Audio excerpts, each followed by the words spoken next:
Hi, it's Richard Barrett here for Guitarist magazine, and I'm here to show you the PRS Standard SE. So this is the Indonesian lower cost version of the PRS Standard, though as we'll see, this actually is made to an extremely high standard. So I'd like to talk through, first of all, the main points with you. And we have a 3-piece maple neck. This is what PRS call the wide thin neck. It has 10-inch radius rosewood board with medium frets, and as you can see, it's got the classic bird inlays.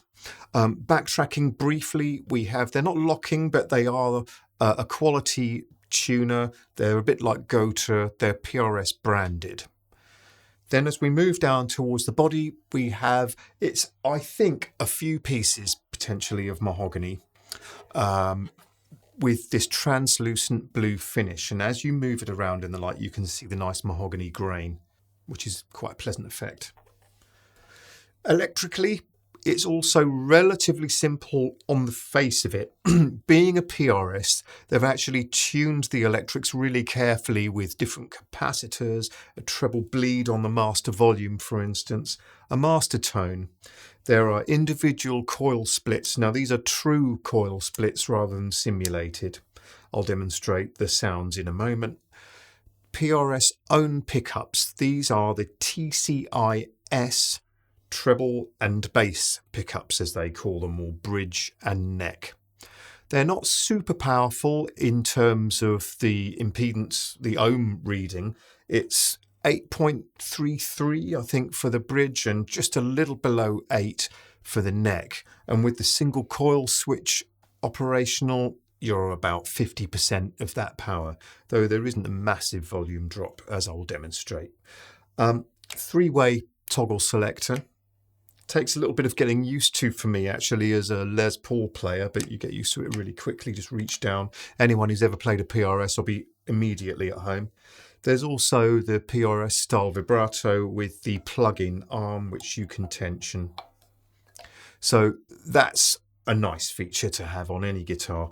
Flipping it over, you can just see that there's the cover for the spring tension adjustment.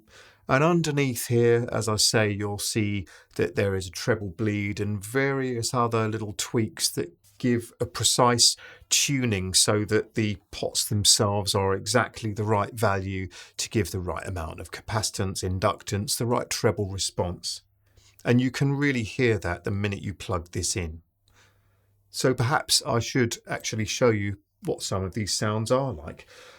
Let's go straight for the bridge pickup in full double coil operation.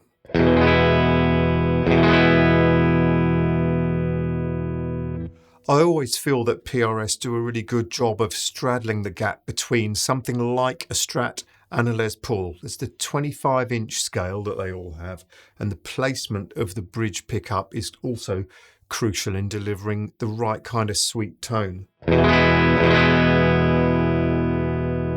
Now let's hear that split. Not a massive volume drop, though the actual power is halved. You'll see that the second micro switch, that's just for the neck pickup. So let's work systematically through. This is both pickups on with both double coil operation.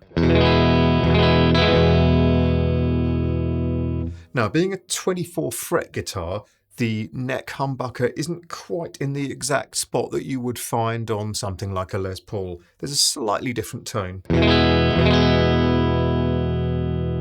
Let's just have a listen to the bridge split with the neck on full power.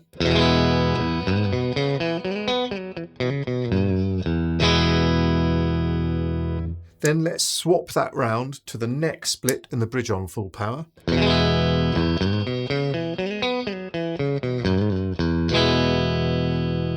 It's subtle. I'm hearing it here in the room. I hope you're getting to hear it too. Then let's split them both.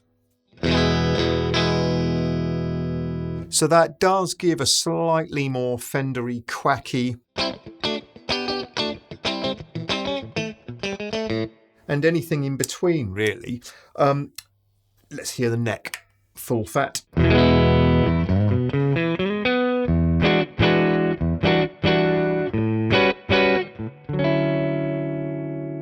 As you can hear, it's a slightly different neck pickup tone than you'd get from a more traditional Les Paul type guitar. But it does stay focused under gain, which is a real bonus. So let's have a listen to the neck split as well on its own.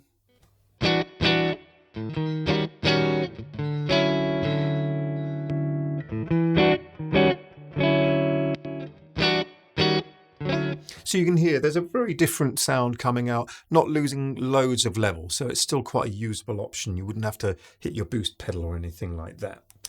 Speaking of boost pedals, let's put a little bit of drive on this and check out the treble bleed in action. Let's stay with the neck pickup.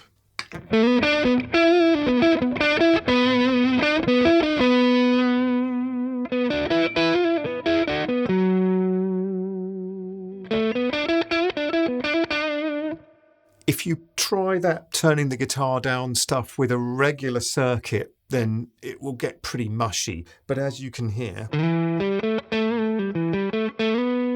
it's perfectly usable. It's kept all the top end courtesy of that treble bleed.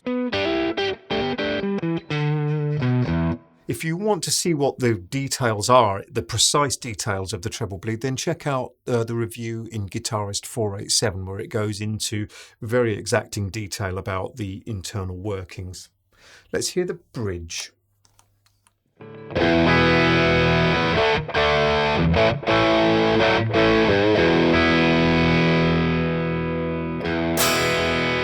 I've taken it down to about 5.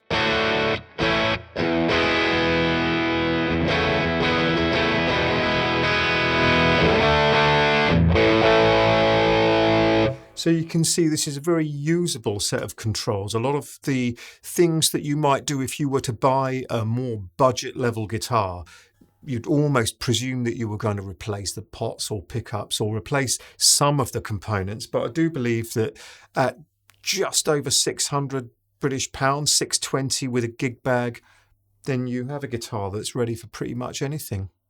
I have made a piece to demonstrate it in a kind of classic rock style, and I hope you enjoy it.